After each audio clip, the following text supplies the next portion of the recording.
లేతగా ఉన్న గోరు చిక్కుడుకాయల్ని శుభ్రంగా కడిగి చిన్న ముక్కలుగా తరిగి పెట్టుకోవాలి. వీటిని కుక్కర్లో వేసి 2 గ్లాసుల వాటర్ వేసి 3 విజిల్స్ వచ్చే వరకు ఉడికించుకుందాం. ఉడికిన తర్వాత వీటిని ఒక వడేకట్టే పాత్రలో పోసి బాగా వడేకట్టేద్దాం.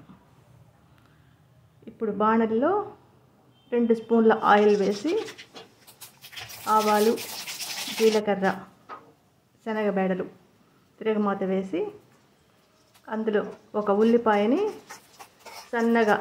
సన్నటి ముక్కలుగా కట్ చేసుకొని ఇందులో వేసుకుందాం.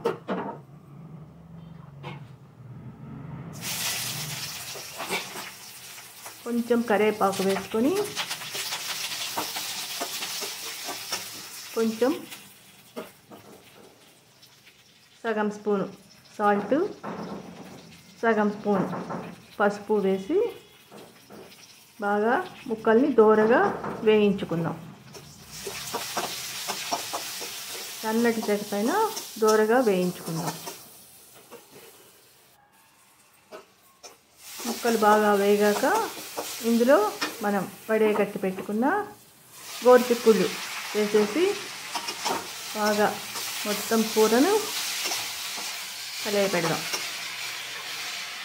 ఇందులో మన దగ్గర కనుక ఉంటే మినప వడియాలు వేయించుకొని ఇందులో కనుక కలుపుకున్నామంటే చాలా బాగుంటుంది. మినప వడియాలు వేయకపోయినా కూడా పర్వాలేదు, మనకు దగ్గర అవైలబుల్గా ఉంటే మినప వడియాలు వేయించి వేసుకుంటే కూర బాగుంటుంది.